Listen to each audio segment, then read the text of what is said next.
Welcome, everyone. This is your friend, the DN What If, here with another exciting fanfiction. Today, we're diving into the story of What If Deku was the Nomu Project's lost experiment? If you enjoy this video, don't forget to hit that like button and subscribe for more fanfiction content just like this.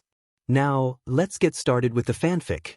The mission was high stakes and required a lot of planning and preemptive investigation to go smoothly. The police had found a possible villain hideout set up in an abandoned medical research building in the 14th sector of Mizudafu. It was believed that the villains inside were storing high-grade experimental weapons for a larger organization the police had been tracking for years. The raid was scheduled for later this week, before the villains could catch on to their investigation and flee.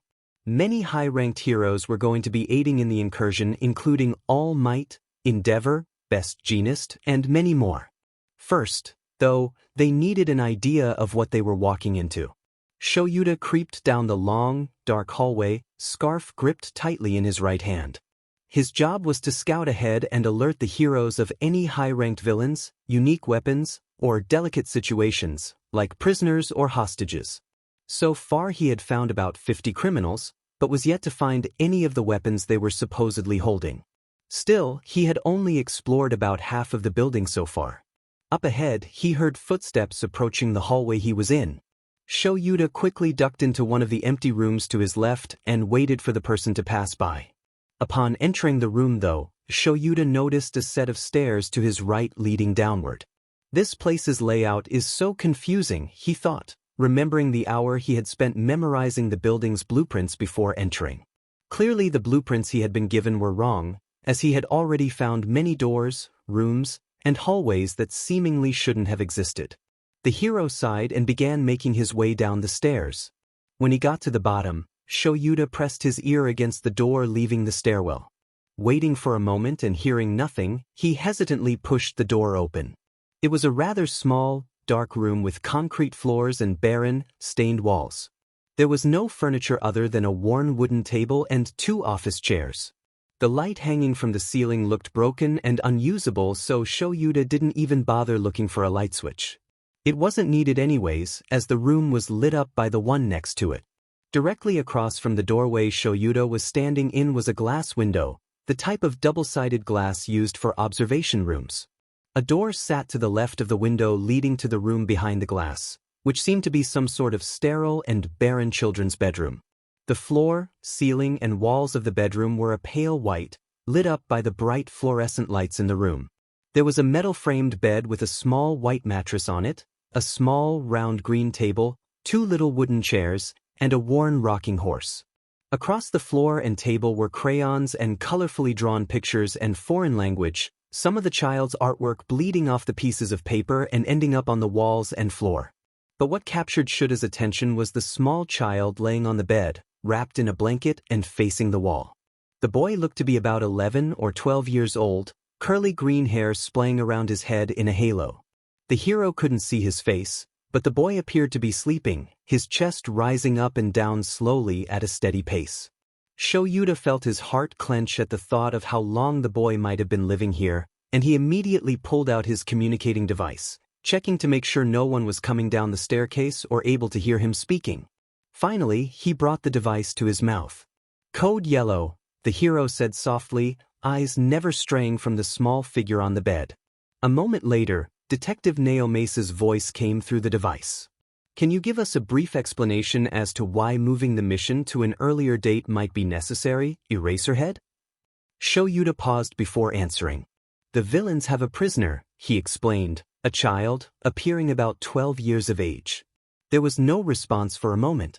Shoyuta knew how much of a setback this would be, the police having to scramble to push forward on the necessary paperwork and heroes. So though, the response came through. "Code Yellow confirmed. Finish patrolling the building, and be prepared for a briefing an hour after you come out." "Got it," Shoyuta confirmed, before shoving the device back into his pocket. He watched the boy for another moment, until finally leaving the room to continue in his mission. He knew the faster he was done, the faster they could save the boy. The raid was pushed 5 days ahead of schedule to account for the more precarious situation. 2 days after he had found the boy, Shoyuta was standing down the street from the institution with a crowd of police and heroes. Shoyuta was given the responsibility of saving the boy, as he would know the way best and be able to get the boy and get out quietly, with as little combat or confrontation as possible. He looked to his husband with determination in the set of his face and nodded. Yamada stared back and returned the gesture softly. It was a habit they had developed before going to work or fighting in an attack, a sort of silent goodbye in the case one of them did not come out. Shoyuta looked at his husband for another moment, a soft look in his eyes, before turning back to the street and steeling himself for a fight. He was prepared to save that boy. The room was cold. Last month, Izuku had heard them talking about how it was a struggle to heat the entire building with the limited heating quirks and money they had. Their response to the issue was clear when, 1 week after he overheard that conversation, the heating in his room was shut off. It seemed they decided to keep less important areas of the institution cold. So, here he was, fiercely shivering while curled up under his only blanket. Abruptly, the doorknob began rattling. Izuku jerked slightly, eyes snapping between the door and the large one-way mirror, as if expecting the X-ray quirk they had attempted to force years ago would suddenly activate in his moment of panic. While meals were intermittent and days were indistinguishable from each other, Izuku was sure this person wasn't here to feed him. His last meal had been fairly recent. The doorknob continued to shake and clatter until, finally, a soft click rang through the room and the knob stopped moving. Izuku crawled off the cheap bed and crouched into the fighting stance he had been taught so long ago. It had been a while since his lessons with Wilhelm's, but he still held all the young man's teachings close to his heart. As Izuku held his fists up loosely, the door slowly swung open. A man Izuku had never seen before walked in, and Izuku tightened his fists. Unlike the short, fat old man that brought Izuku his meals, this man was tall and slim, looking to be in his late 20s, with long black hair that came down to his shoulders. The man had deep bags under his eyes and was wearing all black with a large white scarf wrapped loosely around his neck. Izuku could not read the man's expression. "Hey," the man said gently, crouching down slightly to be closer to Izuku's height in a move that was very reminiscent of his former teacher. Izuku tensed. Hey kid, I'm not here to hurt you." Izuku did not respond. Wilhelms had been born and raised in Latvia, which had been one of the reasons they had chosen him to teach Izuku, the man being able to talk to the boy in his native tongue. They had hired the man to give Izuku some form of education, as well as teach him the skills that would be expected for the boy's future work as a villain. Wilhelms had spoken Latvian, Russian, and English, as was the custom of children born in their country. The people running the organization and overseeing Izuku's progression had spoken Russian. The boy did not learn Japanese until after Wilhelm's death. At the age of 10, he had been put in a crate and flown to Japan in a cargo plane. There, the boy had learned the language through large men screaming orders in his ears and beating him when he didn't understand. Learning Japanese had been a necessity to live, the villains expecting him to know how to follow orders clearly and concisely. The boy had stolen books and hidden behind corners to overhear conversations, teaching himself in the dead of night. But learning to speak back had never been a priority. It wasn't necessary for a weapon to be able to talk back, after all. So the only words the boy knew how to say had been picked up from hearing them spoken often. He knew how to say his name, his assigned one, not his given one, as well as simple phrases like yes, no, hello, stop, uncomplicated 1 to 2 syllable words that he could easily sound out and teach himself. Izuku could communicate basic concepts, but anything past that confounded him. And his understanding of the language had only gone down during his time in the room. So when the man spoke, Izuku chose to remain silent.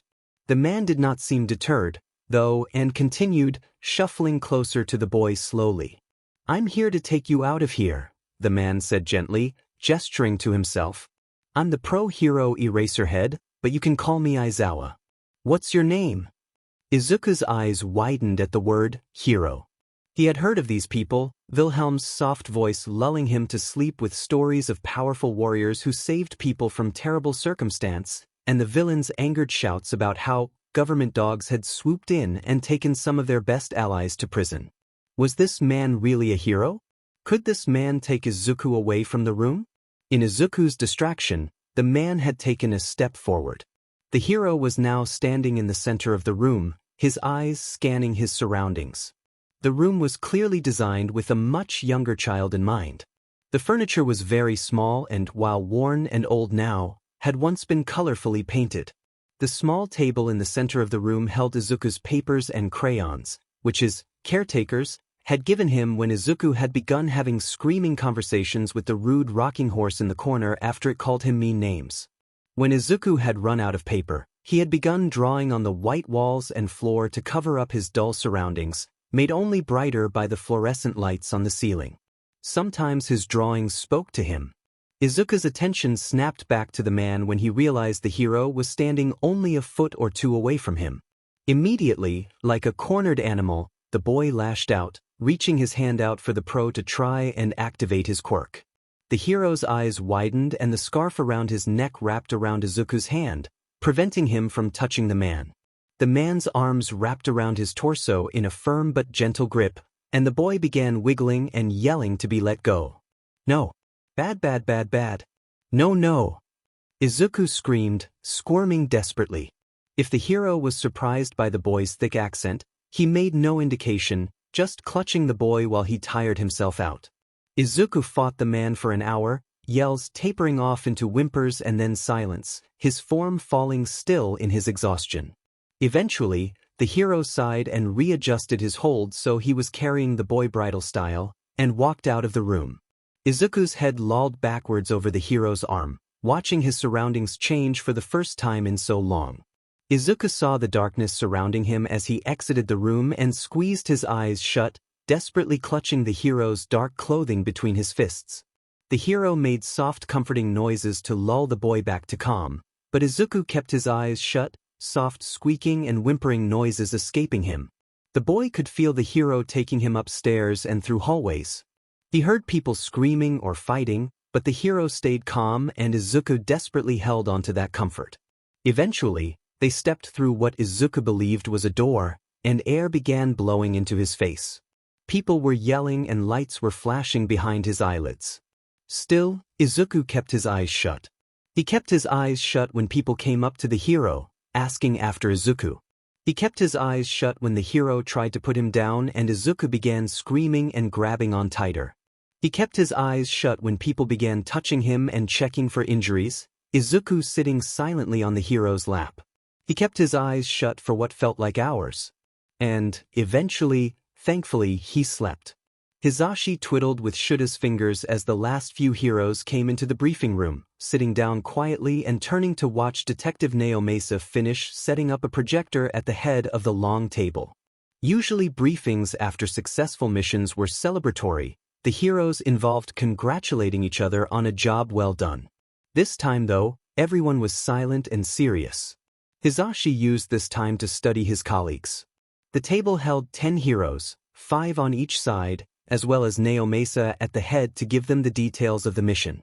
Usually there would be the chief of police and other officers in the room as well, but the police department had decided to have their briefing earlier, not wanting to wait for the harder-to-schedule heroes like All Might and Endeavor.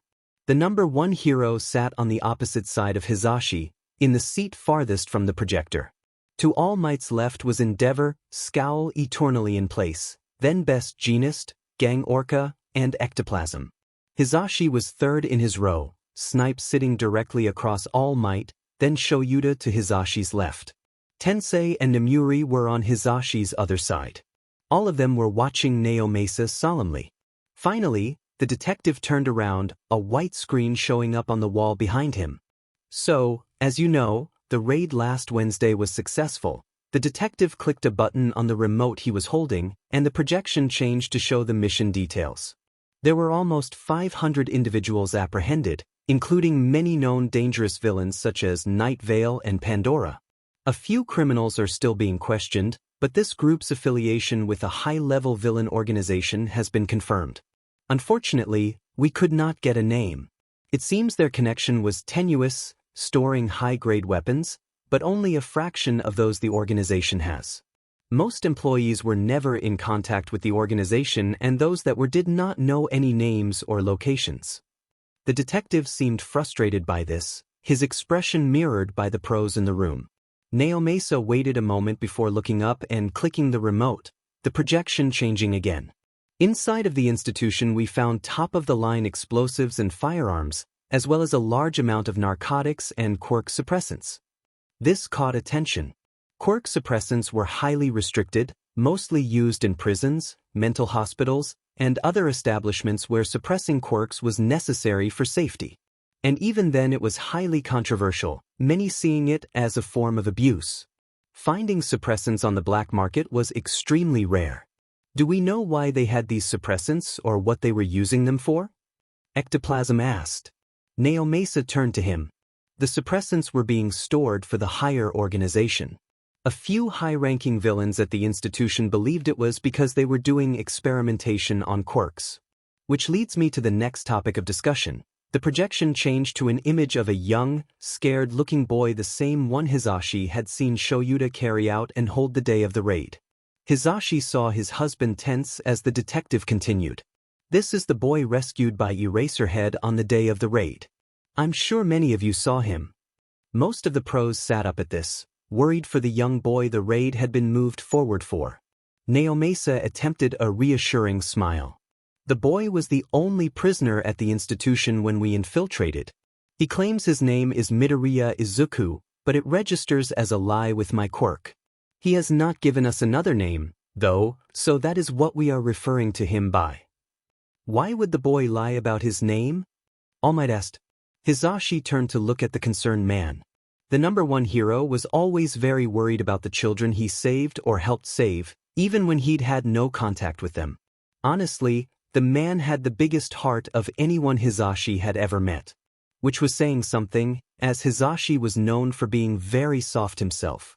Well, the boy is foreign, Naomasa explained.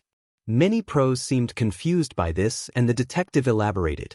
His appearance and accent indicated the boy was from somewhere in Europe. We were able to confirm that he's from a territory formerly referred to as Latvia. The projection changed to show a map of Europe and Asia, a small area just inside the border of Russia outlined in red. Hitoshi finally spoke up. Why would they have taken the boy from Russia? It's a fairly common area for human trafficking at the moment, Naomasa explained regretfully.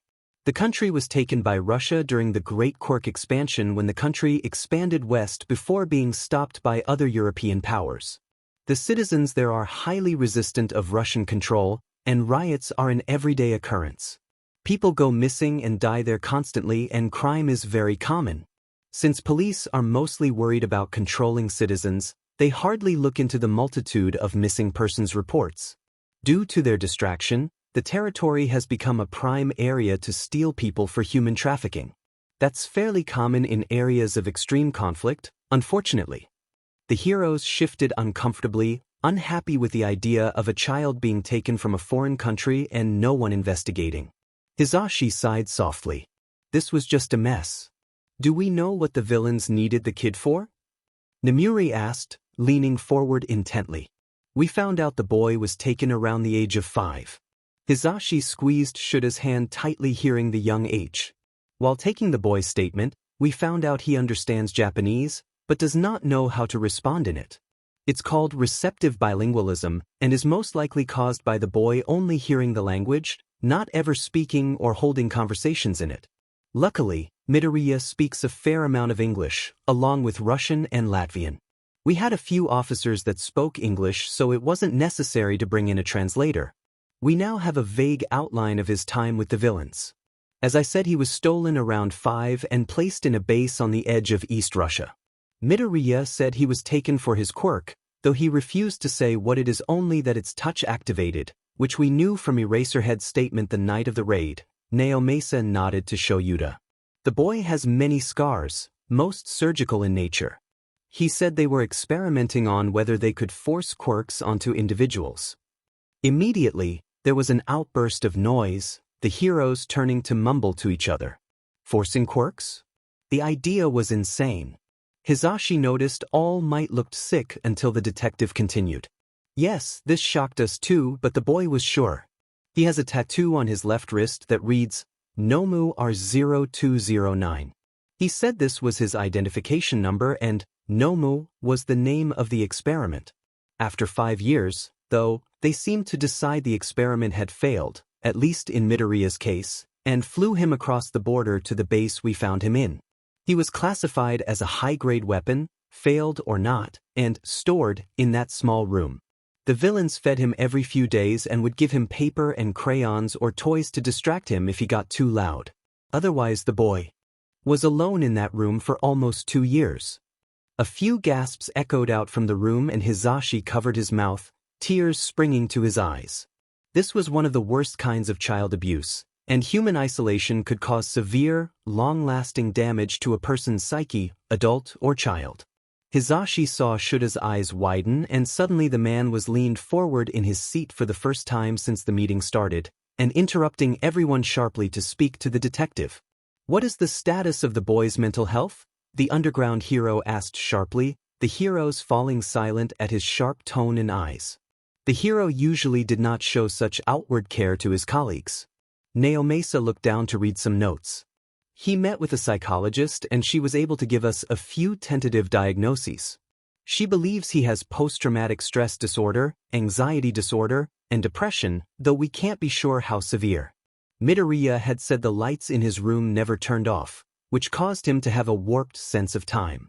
For example, he believed he was in the room for 10 years rather than 2. The disconnect is common in those who have spent significant amounts of time without the schedule of daylight. He will have to be slowly integrated back into a proper schedule. In addition to this, his long period of severe social isolation is a type of abuse that has possibly changed him permanently. He has visual and auditory hallucinations commonly and is almost incapable of proper social interaction. In order to maintain some semblance of sanity during his isolation, Midoriya developed a coping mechanism. This has been seen in other examples of long-term seclusion, mainly from individuals in the army who were trained for these kinds of situations. Most of the mechanisms people develop are mathematic or logic-based. Midoriya developed an obsession with analysis and problem-solving, creating issues in his head and solving for every variable he could imagine to pass the time. The kid is insanely intelligent and can go through hundreds of scenarios and outcomes in his head in less than a minute. Tears began to build in Hitoshi's eyes and he clutched his husband's hand tighter to comfort himself. Shoyuta squeezed back just as hard. That poor baby, Hitoshi thought. I can't imagine the suffering he's endured. So, what happens now? Hitoshi turned to the detective. What happens to the boy? There's not a lot we can do. Naomasa put down the remote and rubbed his eyes tiredly. The boy seems resistant to give us his real name, and we can't exactly take him back to his home country. He'll most likely be taken to a foster home within the week. Shuta's gaze snapped to the detective at that. A foster home? Couldn't the villains come back to get him? Isn't that dangerous? They don't think so, Naomasa shook his head. Children are victims of villain attacks every day. And there's no indication that the villains are interested in him anymore. They kept him alone in that room for so long, it's likely he's not considered a priority. Hitoshi's heart ached for the boy, but he knew there wasn't anything else they could do for him. They'd just have to hope he'd land in a good home. Later that night, Hitoshi was curled up against his husband in bed. He knew Shoyuta wasn't asleep yet, so he wasn't too surprised when his husband began speaking. Hey, Zashi? Shoyuta whispered. Hitoshi hummed and grabbed a little tighter to Shuta's shirt. The underground hero turned on his side to face his husband and wrapped an arm around his waist. Hitoshi squirmed a bit but, realizing Shoyuta needed to talk, opened his eyes a bit to look back. Yeah, Sho? The voice hero mumbled softly. Shoyuta thought for a moment before continuing. Do you think the kid is gonna be alright? Immediately knowing who his husband was talking about, Hitoshi's face dropped sadly, tears springing up at the thought. I really don't know. I hope so at least, but... Shoyuta nodded and tucked Hitoshi under his chin, snuggling the man a bit tighter. Hitoshi always did feel very strongly for the people they saved, especially children. If he could, Hitoshi would adopt every injured soul he came across. Shoyuta was always the voice of reason, having to explain to the man why they couldn't take in a whole litter of puppies or an entire orphanage. Shoyuta spent a moment just holding his husband, both of them comforting the other. Eventually he pulled back slightly to look down at Hitoshi again. I just worry he won't get the help he needs. I mean, you know how the system is, Hitoshi. I don't know, I just can't stop thinking about him. Hitoshi nodded and thought for a moment. Well, you could always do what I do. For some of the victims I really can't stop worrying about. I check in on them later. Give the kid a month to settle in and then give him a visit. I'm sure he wouldn't mind seeing the hero that saved him, and it will give you some peace of mind. You'll see, the kid will be fine in his new home, Hitoshi assured. Shoyuta considered it for a moment before nodding and snuggling up to his husband further, finally calm enough to sleep for the night. Shoyuta knocked on the wooden front door firmly, Hitoshi fidgeting a few feet behind him. The blonde had offered to accompany his husband after seeing how stiff Shoyuta seemed. They had asked permission to visit, and Mike had said he would hang out with all the kids in the home and give them autographs and such if they asked. Shoyuta needed to keep his hero persona as secret as possible, so he didn't offer the same and, instead, would only mention anything about his own hero work during his private talk with Midoriya. Yells and shrieks from children could be heard on the other side of the door until it suddenly swung open to reveal the face of a young teenage girl. She had light blue hair pulled into a bun and an irritated look on her face. Seeing Shoyuta, the girl turned over her shoulder and yelled, "Nakamura-san, there's someone here to see you." Her voice was screechy and annoying, and Shoyuta had to fight the snarl trying to crawl onto his lips as the girl stomped away from the door and up the stairs. Finally, an adult came out from what Shoyuta assumed was the kitchen, a damp rag in her hands. The woman was a little plump with long yellow hair that was starting to gray at the roots. Her face was set in a polite smile. "Hello." The woman, Nakamura-san presumably, greeted kindly. "You must be present Mike and Aizawa." "Yes, ma'am. We're here to see Midoriya and the rest of the children today," Hitoshi spoke. Up, stepping forward to stand next to Shoyuta. At the mention of Midoriya, Shoyuta thought he saw something flash across the woman's face, but it was gone as fast as it came. The hero tried to put it aside for now. "Wonderful. Well, the boy should be down the hall." The woman pointed down a long hallway to the left of the entryway. "And present Mike can come with me to the living room where we can set up a space. I'll call the kids over in a moment once we're done." Nakamura-san stepped away from the door and began making her way to a doorway to the right, waving Hitoshi over. The voice hero turned to Shoyuta to give his husband a gentle smile before following her into the other room. Shoyuta stood at the door for a moment, a bit dubious at being left to his own devices in a stranger's home, before turning to the hallway to his left and walking down it. The hall was long and narrow, all doors shut except for a light he could see at the end. Getting a bit closer, he could hear hushed voices coming from an open door, seeming to belong to children. When he was just outside of the room, Shoyuta decided to pause and listen for a moment. "Stop following us around. We don't want to hang out with you," a young male voice hissed angrily from inside the room. Shoyuta pressed himself closer to the wall, staying out of sight to listen to the conversation. After a short pause, a timid voice replied, "Sorry." Shoyuta recognized it as the boy's, Midoriya's, voice. The slight shake and accent was a giveaway. The first voice spoke again. "Honestly, you're f***ing weird. I don't want to be your goddamn friend, so leave me the hell alone." Shuta's teeth ground together at that, but he stayed quiet for now. He could reprimand the a-hole kids later. "Zell," Midoriya said softly. Shoyuta didn't know what the boy was saying, but he assumed it was another apology in his language. Shoyuta was about to walk in and comfort the boy when suddenly the noise of someone slamming their hand down on a hard surface rang out. "Speak fang Japanese," a third voice scolded, stopping Shoyuta in his tracks. "What the F are you saying?" A hiccup echoed through the room and the hero could hear the sound of someone starting to cry softly, clearly attempting to muffle the noises. "God, you're such a crybaby." "Shut the hell up." The first boy's voice was interrupted by Nakamura-san calling out from down the hall for the kids to come to the living room. The boys huffed a bit before seeming to step a bit closer to the door. Shoyuta was waiting for them to open the door and come out, until they stopped to throw back a final statement. "Stop following us, freak. Or you'll effing regret it." And with that the door swung open to reveal two boys, both seeming about 14 to 15. Shoyuta glared at them harshly as they walked by, tempted to go after them but decided he should probably deal with the Midoriya boy first. The boys sneered at him but continued down the hallway, seeming not to care whether he had heard their conversation or not. When the boys had reached the end of the hall, he heard the muffled crying behind the door turn to harsh sobs, the boy inside no longer able to contain them. Shoyuta glanced back at the teenagers a last time before knocking on the door gently and peeking his head in. "Hey kid," he spoke softly. The boy was sitting on one of the two beds in the room, head bent and shoulders shaking forcefully. Upon Shuta's greeting, his head shot up with a gasp, green curls bouncing up to reveal puffy red eyes and tear tracks. The boy quickly wiped away his tears, sking in sharp breaths to silence himself and pushing his hands into his eyes angrily. "Hello," the boy gasped. Shoyuta stepped a bit further into the room, but paused when the boy stiffened and leaned backward a bit. "Do you remember me?" the hero asked. Midoriya furrowed his brows slightly, looking Shoyuta over in thought.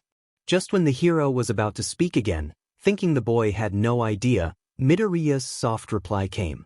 "Hero?" he asked, disbelief tinting his response. Shoyuta hesitated but smiled softly, nodding a bit. "Yes, that's me. I'm the pro hero that saved you last month. So you do remember me?"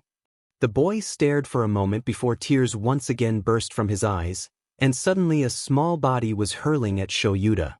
The hero's eyes widened but he managed to catch the boy before he could crash to the ground. Shoyuta grunted softly and lifted up the boy, Midoriya squeezing his arms around his shoulders and sobbing into the hero's neck. "Hero!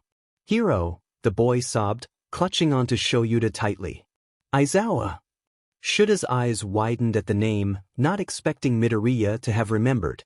The hero softly petted the boy's curls, simply letting the kid cry into his chest. The boy seemed to need it. Eventually, Shoyuta just sunk into the bed to give the kid's legs a rest.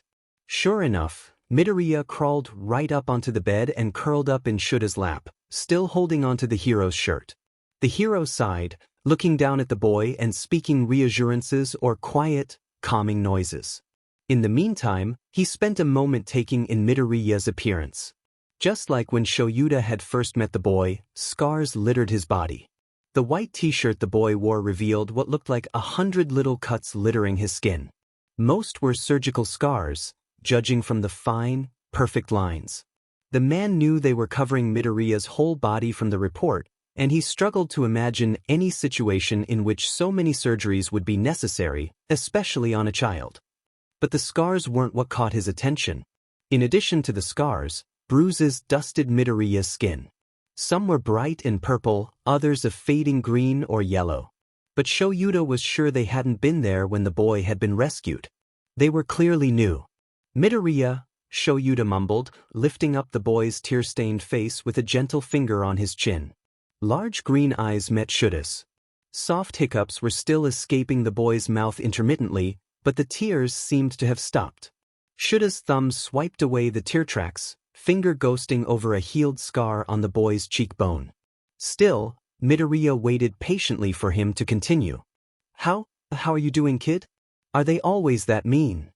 Shoyuta asked. Midoriya paused, still staring intently at him until shakily nodding once. Shoyuta hissed through his teeth angrily, but immediately stopped when Midoriya stiffened in his lap. Shoyuta took a moment to calm before continuing. "Can you tell me what it's been like? Living here so far?" Midoriya's wide eyes watched him, not showing any sign of having heard the question. Eventually, the boy's stare got a bit disturbing, but just when Shoyuta was about to ask the question again, Midoriya spoke. "School is good. I like to learn." Shoyuta waited for the boy to continue, but when it became apparent he wasn't going to, Shoyuta asked another question. "Are the other kids nice at school?" Midoriya shook his head. "No? Do they hurt you?" Midoriya paused for a moment. "Just inside." "Freak," the boy explained simply, gesturing at the scars on his face as if the answer was obvious. "You're not a freak, Midoriya," Shoyuta said sadly. Midoriya ignored him. Quirkless. That response shocked the man. They think you're quirkless? Do you not ever use your quirk? When Midoriya stayed silent, he went on. Why not? Midoriya looked down, fiddling with the fabric of Shuta's shirt. The boy shrugged. Shoyuta decided to drop the subject. Is Nakamura-san nice? Midoriya thought for a minute before shaking his head, still not looking at Shoyuta. The hero watched the boy sadly, holding him tighter in reassurance.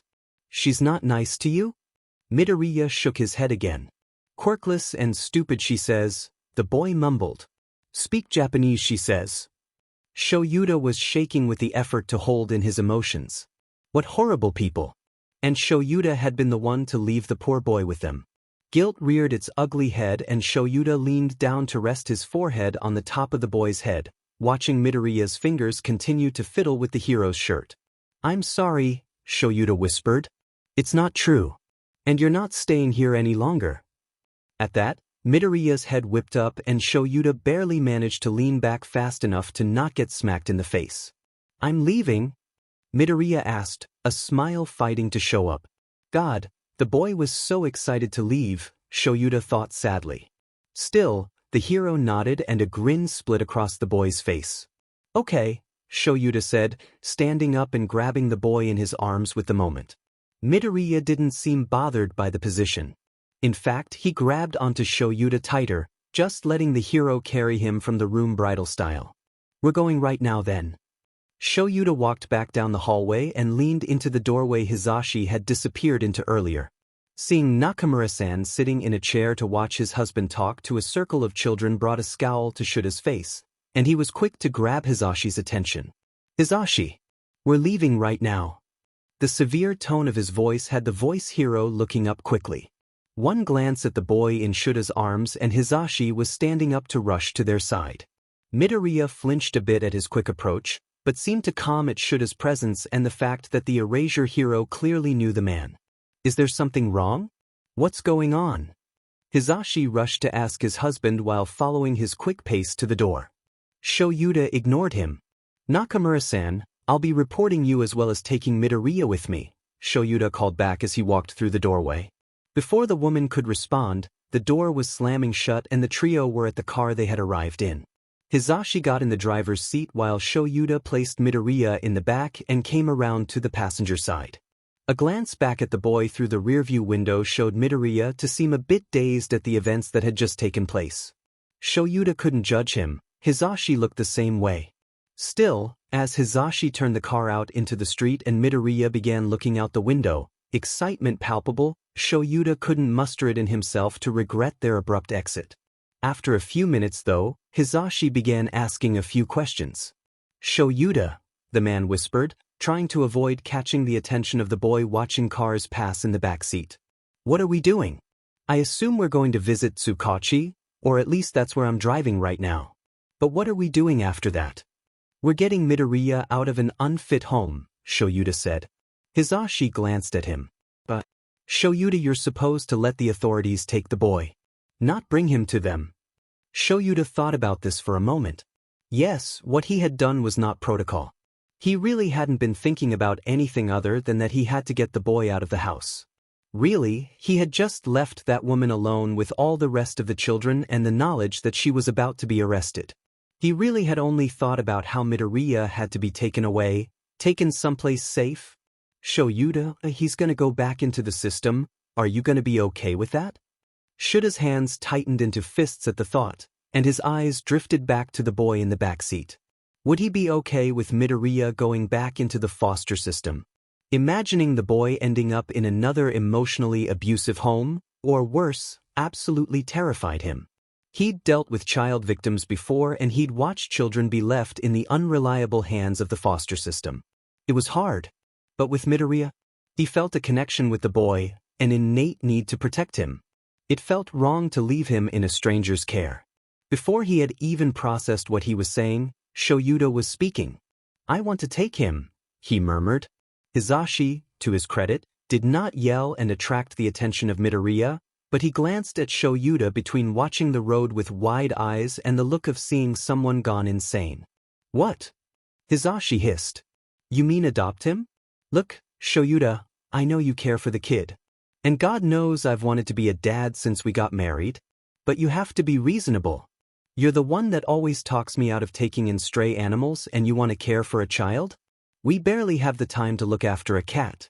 I have 3 jobs and you have 2. We have never even seriously discussed this. We are not prepared to care for a 13-year-old boy. Shoyuta bit his lip and looked down. He knew Hitoshi was speaking the truth, and usually he would understand that, but right now, there was just no question in his mind. They had to take Midoriya. Yes, and you're right. But I'm really sure about this, Zashi. We'll take time off of work until he gets settled and then we can work out a less strenuous schedule. You've wanted a kid for years and I've never been ready, but I'm telling you, right now, with that boy, I'm ready. And it's not adoption. Just fostering him. We can get a license easily, especially as pro-heroes. Zashi, trust me, I'm serious about this. Shoyuta watched Hitoshi's eyebrows furrow, thinking hard. He was so sure of this. He just hoped Hitoshi felt the same way he did. After a few tense moments, his husband glanced at him and spoke. They asked the kid. God knows I don't want him going back into that system either. We'll talk to Tsukachi about it, find out what needs to be done, schedule appointments. But yes, I'm on board. Shoyuta grinned, grabbing his husband's hand and squeezing it tight, tears fighting to come up. Hitoshi smiled and squeezed back softly. Shoyuta turned back to Midoriya. The boy was leaning up against the window, clearly avoiding eavesdropping on their quiet conversation. Midoriya looked up at him. How would you feel about me and Hitoshi caring for you? Shoyuta asked. Midoriya's eyes went wide. The boy stared back, eyes bouncing between Shoyuta and Hitoshi's smiling face in the rearview mirror. Live with you? The boy finally asked. Shoyuta nodded. Yes, you'd come live with us. Midoriya stared for another moment, mind seemingly unable to compute the offer. Until, finally, a small smile broke out on his face. Wise? Yes, please, the boy stuttered. Aizawa! Izuku cried desperately. Footsteps could be heard rushing down the hall until his guardian turned the corner into the living room, looking frazzled. Izuku's hands were stretched out in front of him, hands grabbing at air much like a child reaching for its mother, the illusion only added to by the tears streaming down the boy's cheeks. Izuku? Izuku, what do you need? Aizawa asked in a gentle tone that anyone other than Izuku or Hitoshi would find surprising. The hero quickly kneeled down to Izuku's level. When the boy still said nothing, only reaching silently, Aizawa sighed. Izuku, you need to use your words. Pressure, the boy finally gasped. Aizawa nodded and pulled him forward, wrapping his arms around the boy tightly and cradling him in his lap. He squeezed Izuku as tightly as he dared and the boy clutched onto the hero's shirt just as tight. Finally, after a minute or two of rocking, Izuku's breathing calmed a bit and he opened his eyes wide, green irises scanning the room around him as his head lolled back to rest on his guardian's arm. Aizawa observed this with sad eyes. Hallucination? He asked. The boy simply nodded, eyes still searching his surroundings. Aizawa sighed and rubbed Izuku's arm comfortingly. A minute later, when Izuku was sure that what he was seeing was real, he let Aizawa pick him up from the floor and drop him onto the overstuffed couch a few feet away. The hero left Izuku for a moment and returned with the weighted blanket from the boy's room, tucking it around the teen securely and plopping down next to him. The TV was turned on and Izuku was pulled into his guardian's side to wait until Hitoshi came home together. Since coming to live with the hero couple, Izuku had developed a dependency on feeling weight or pressure on him. His psychologist had put him on medication to prevent his hallucinations when he had been put into foster care, but the medication had only started having noticeable effect a month in. Now he didn't have as many hallucinations, but his brain had been, possibly permanently, changed by his time in the room, so they still appeared from time to time when he was understimulated. The dependency on pressure had begun as a way to snap himself out of hallucinations. The weight was grounding, it felt like an anchor keeping him from floating away. It helped him know where he was and what was happening. So when he began to hallucinate, if he was seeing something that bothered or scared him, he would ask for pressure, meaning that he wanted someone to hold him very tightly. But soon he realized that it worked for a lot of things. Feeling pressure or weight curved his PTSD episodes and lessened his anxiety. Izuku began sleeping under weighted blankets and wearing around one of Hitoshi's worn leather jackets because it was heavy and hung off his small frame. His guardians wondered if his dependency was healthy, but his therapist had assured them that as long as it did not disrupt his quality of life or become dangerous, he was good. She did have suggestions about options they could look into to aid in his independence. It was the reason they were going out today when Hitoshi got home. Suddenly, Izuku heard the door being unlocked, and he leaned over the back of the couch to see Hitoshi through the entryway. Izuku watched the hero gently place his keys on the entry table, knowing they both did that for him. They had discovered he had a fear of the sound of clinking metal early on, and since then went out of their way to make sure he wouldn't have to deal with it. "I'm home," the voice hero called, earning a sigh from Aizawa. Hitoshi kissed the top of the erasure hero's head as he passed by and ruffled Izuku's hair while the boy giggled. "Hey Munchkin." Hitoshi snickered when Izuku began to pout. "I'm not that short," Izuku huffed, and Aizawa couldn't keep the smirk off his face. "You're pretty short, kid." Izuku whipped around to glare at the erasure hero, but before he could say anything Hitoshi cut in. "Shouldn't we get going?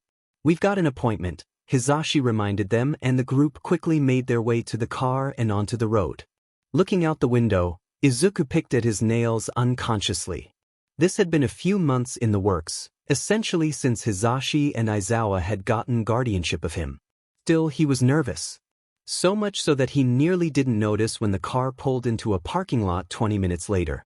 Izuku cautiously got out of the car and waited for his guardians to do the same before turning to the building in front of him and making his way to the door. Once they were inside, he was hit in the face with a rush of cool air. Shivered a bit. Hitoshi walked right up to the front desk and began to talk to the woman standing behind it while Aizawa stayed behind with him.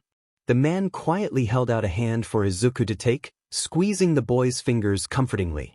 Finally, Hitoshi turned to them with a smile and motioned down a hall, presumably in the direction the woman had pointed him in. They were led to a door with a window and a number 4. They walked in to see it was painted a comforting light green with dark blue carpet and dog toys strewn about. Izuku walked in stiffly and watched the closed door on the other end of the room anxiously for a few moments until finally it opened. A man walked out of it with a bright smile and his hand clutching a leash on the end of which was a large Bernese mountain dog. The dog was mostly black with a white chest and snout and brown lining his feet and face. He also had little brown dots over his eyes, making it look like he had little eyebrows that Izuku thought looked pretty silly. Honestly, he was a pretty dopey dog. He had fluffy fur that puffed out from his acorns and a big poofy tail that wagged lazily behind him, as well as a huge pink tongue that lolled out comically. The dog's big brown eyes were trained on Izuku. "Hello." The man greeted Izuku and his guardians. Izuku didn't bother to look up at him, his attention zoned in on the big fluffy dog at the man's side. Hitoshi and Aizawa began talking to the man when Izuku made no acknowledgement of his presence. "Nice to see you guys. I hope everything is going well," the man began. When Hitoshi nodded, he continued. "So, today we're planning on just letting them spend a bit of time getting used to each other before letting you guys take him home. I know that Midoriya did choose him and they'll be fine, but we do want the dog and their owner to form a bit of a bond in a neutral area. After that we'll do a demonstration of the commands, both the ones you've already seen and the specific ones he's been learning over the past few months, and we'll have Midoriya practice them a few times. After that Midoriya can choose a vest, tag, any patches he wants as well as whatever else he might want like a collar, HRSS, leash if you don't have one. Then you just fill out the paperwork and you can take him home." Aizawa and Hitoshi talked for a few more moments with the man, Izuku paying absolutely no attention to their conversation until the man bent down by the dog and addressed the boy directly. "Okay, Midoriya, I'm gonna take off his leash now so you guys can get more acquainted. Is that good with you?" Izuku nodded numbly and squatted down on the ground to get closer to the dog. The man unhooked the leash from the dog's HRS and backed away. The dog returned Izuku's intense stare and began walking over to him, tail wagging exaggeratedly behind him. Izuku held out his hand for the dog to sniff. The fluffy dog sniffed at the hand and liked it once before walking right up to Izuku, nearly nose to nose and sitting down, tongue lolling out of his mouth and tail thumping against the carpeted floor. Izuku stared back at the dog hesitantly, but reached up to scratch him behind the ears gently. The dog turned its face to lick his hand again, and suddenly Izuku's face lit up. He could feel tears leaking out of the corner of his eyes, but he couldn't bother to wipe them away. He let out a wet giggle and sniffled a bit, both hands now petting the dog and scratching him happily. He looked back at his guardians excitedly and saw Aizawa smiling softly at him while Hitoshi was grinning and wiping away a few stray tears. Izuku laughed and turned back to the dog, wrapping his arms around the dog's fluffy neck and giggling more when he felt his companion sniffing at his ear and neck. "Hello," Izuku sniffled, accent thicker with emotion. "Hello, hello." He pulled back and the dog sat back and began looking around the room, walking over to Hitoshi and Aizawa to sniff them as well. "Well, this is great. I expected nothing less, though. They got along great a few months ago," the trainer interjected as Izuku let his eyes follow the dog as it was pet a few times by his guardians. Suddenly, the trainer turned back to Izuku. "So, Midoriya, he's used to and knows your scent now from the clothes you left here when you picked him out. I know at the time you were not ready to give him a name. Do you have one chosen now?" Izuku smiled a bit as the dog came back to him for more head scratches. "Sarge," Izuku stated confidently. The trainer smiled. "Sarge? Like the American military sergeant?" the man asked. Izuku shook his head. "No, Sarge means guardian in Latvian. I do like the name sergeant, though." The trainer nodded. "You know," the man continued, "a lot of people with service dogs have a variation of the dog's name they use in public, so if someone were to try to call him, he couldn't get distracted because he wouldn't respond to that name. For example, my friend had a dog named Frederick, but she always called him Fred and that was what he responded to. So when she introduced him as Frederick and people would try to call him while he was working, Fred didn't ever respond. If you wanted, you could use Sergeant as his public name and Sarge as his call name since it sounds like Sarge." Izuku thought about it a moment, petting his dog gently. "I like that," he finally stated. "That's pretty smart." The man grinned and nodded, simply watching the boy bond with his new service dog. Finally Hitoshi walked up and sat down next to Izuku, reaching out a hand to scratch Sarge, who looked ecstatic at all the attention.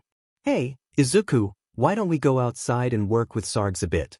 We should practice the commands and get some experience walking with him," Hitoshi said, and Izuku nodded, getting up and turning to the trainer, who was in a quiet discussion with Aizawa. When he saw them turn to him, he smiled. "Are we ready to work with Sarge?" At Hitoshi's nod, he walked over and hooked the leash on Sarge before opening the door and leading them back out into the hallway and down to the door at the end of the hall. When they walked out the door, Izuku found that it was a door outside to a green yard.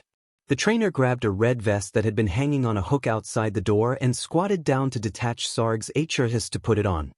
"So, like most service dogs, Sarge knows that he is working when we put on the vest," the trainer explained. "When he doesn't have the vest on, he knows he is off the clock, so to say, and just acts like his normal sweet self.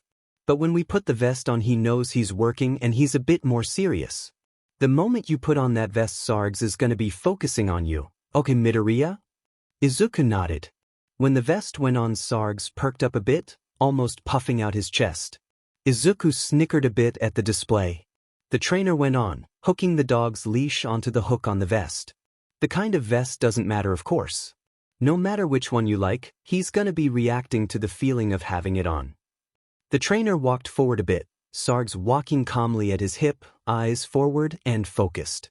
"Okay, first I'll do a demonstration of his commands just like last time, but this time you'll also see the actions he's been learning over the past few months specific to you. Then you can practice them with him, okay?" Izuku nodded. The trainer led Sarge out onto the grass, the sun catching on the dog's shiny fur, and began walking him around in a few laps around the yard, Sarge diligently following along. Izuku smiled and sat down in the shade to watch, Hitoshi and Aizawa joining him on either side. Finally, the trainer led Sarge out to the center of the yard and turned to them. "Okay, Midoriya, you watching?" Izuku nodded and the trainer smiled and began leading Sarge through the commands. Sarge knew about 100 standard commands such as sit, stay, look at me, etc., as well as a few bonus commands such as bed, to make him go to his bed, kennel, go to his crate, shake, retrieve, and more. He was also taught commands that could be expanded on like alert, where if Izuku is having a panic attack and needs help, he can say, alert, name, and Sarge will go to get their attention. They have to teach him names for commands like that, but he is a fast learner, so they are informed that it won't be an issue. Izuku, Hitoshi, and Aizawa had been in contact with Sarge's trainer for months, and so they were very aware of his capabilities, but seeing it in person felt completely different. Izuku was so proud. He felt like Sarge was the smartest dog ever. The most interesting commands were the ones Sarge had been learning since Izuku had first chosen him, though. When he chose Sarge, they had had a long discussion with the dog trainer about Izuku's needs and coping mechanisms. Then the trainer had taught Sarge's commands designed specifically for Izuku's needs. For example, to curb Izuku's PTSD and anxiety attacks, Sarge was taught the command, pressure. Okay, the trainer began. If you are having an attack and you want pressure, Midoriya, you can lay down on your back, ideally in and out of the way space in public like by a wall, and pat both your hands on your chest below your collarbone. The man laid down on the ground and patted himself on the chest twice saying, pressure. Sarge walked over and laid long ways on top of the trainer, his hind legs coming off the side by the man's thighs and head resting on the man's chest over his paws. Izuku nodded and watched intently. You can pet him and such in this position to calm yourself, and his weight should keep you grounded, the trainer explained. When you feel good enough to no longer need the pressure, just use the command up we learned earlier. When he gave the command, Sarge removed himself from the man and stood next to him on all four legs. After going through a few more commands, the trainer led Izuku through them, the most important ones multiple times, and finally led Izuku through taking off the vest. Then he hung it back up on the hook by the door and led them inside, Izuku now holding Sarge's leash. The trainer led them to a wall past the lobby that had at least 50 different variations of vests and hundreds of patches. Izuku's eyes went wide, staring at all the options. Hitoshi led him over to the vests first. Can I get two? Izuku asked, looking at all the options. Aizawa nodded and Izuku chose one red one and one black one, and then led them over to the patches. He picked out a few standard service dog patches as well as ones that said, service dog do not pet, with a crossed out picture of a hand petting a dog and a, do not distract me, working dog one. He also picked out a black circular tag and used the tag engraving machine in the corner to put their contact info on the back of it. When he was satisfied, Izuku followed his guardians to the counter where they purchased the items and Hitoshi finished filling out some paperwork. The woman at the desk handed them a yellow folder with copies of contact info as well as Sarge's license.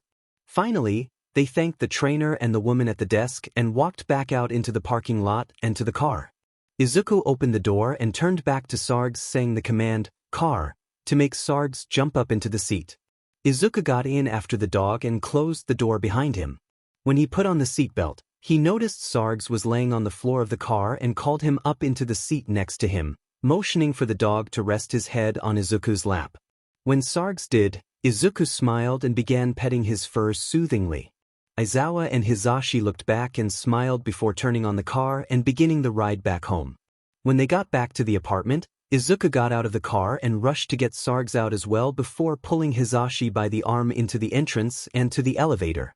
Aizawa was slow and Izuku knew Hitoshi had the keys, so he was rushing the voice hero toward their apartment.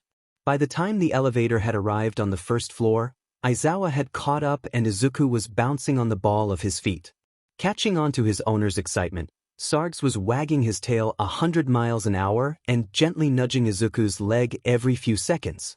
Eventually they had rode the elevator to the 5th floor and Izuku had rushed Hitoshi to open the door, and Izuku barged through the door, Sarge following behind him. Izuku turned to Sarge and bent down to pet him before giving the dog a tour around the apartment. This is the living room, Izuku introduced as Sarge followed him, and Aizawa and Hitoshi watched him from the doorway, amused at his antics. We watch TV here and sometimes Aizawa passes out on the couch after patrols because he's so tired he can't make it to the bedroom. I think he's just avoiding Hitoshi's snoring though. He hears Hitoshi yell, "Hey," from the entrance and Aizawa snicker, but he ignores it to lead Sarge to the kitchen. "This is the kitchen where we eat. You'll have your own meal." The boy points at the empty kibble bowl next to the counter and then continues to the next room. He leads the waggy dog down a carpeted hallway and opens the first closed door. "This is the bathroom," he introduces and walks to the next room. "This is Hitoshi and Aizawa's bedroom. Sometimes I sleep in here too when I get nightmares. They should be in here somewhere too." Aia is the family cat. She is named the Japanese word for ruler because she is a little princess and the true leader of the house. She loves Izuku because sometimes he sneaks her little treats in the morning because he wakes up early and she hangs out with him since no one else is awake. Izuku has Sarge sit down and stay by the door while he drops down on all fours to look under the bed. Sure enough, he sees the black cat laying under the bed and gently pulls her. Aia doesn't care much for dogs, or any other animal for that matter, and generally just ignores them, so he's fairly confident she won't cause any trouble with Sarge. That doesn't mean they shouldn't have a formal introduction. He places her on the bed and gestures to Sarge. "Hey, this is Sarge. Sarge, this is the leader of this family." He tells Sarge to come and the dog calmly makes his way to the bed. Aia seems calm but she's giving Sarge the stink eye, and Izuku notices as the dog gets closer, he gets a bit lower to the ground. By the time he's at the bed, Sarge is practically army crawling, bowing down to the prissy cat. Izuku has to hold in his laughter as inspects the dog for a moment before turning away disinterestedly, and Sarge seems to slump dejectedly.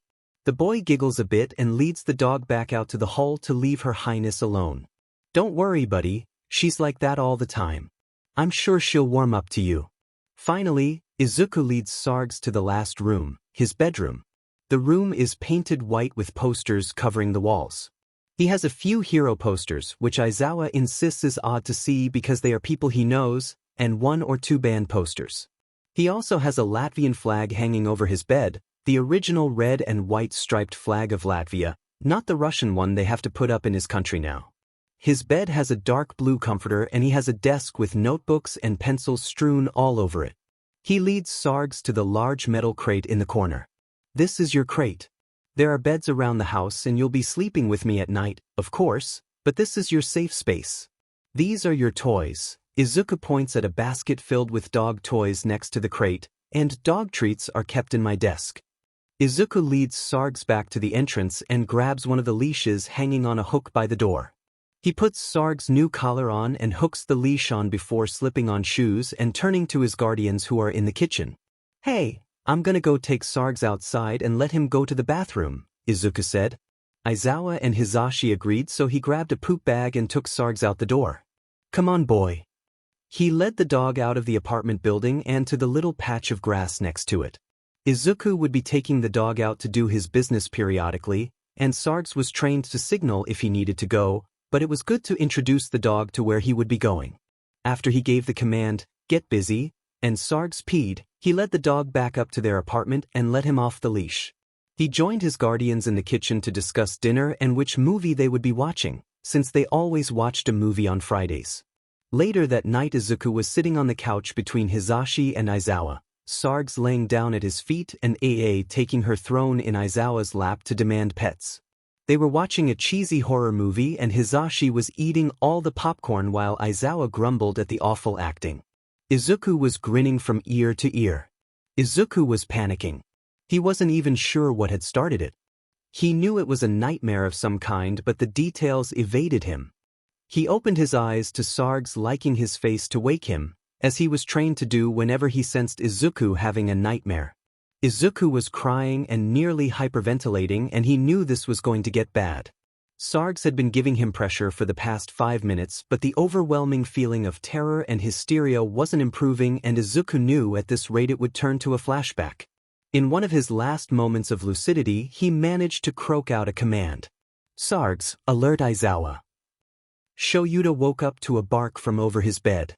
He whipped around to see Sarge standing over their bed trying to paw at him and catch his attention. Sarge was alerting. He only had a moment to notice that Hitoshi had woken up as well before he was throwing off the blanket and tearing toward Izuku's room. Opening the door,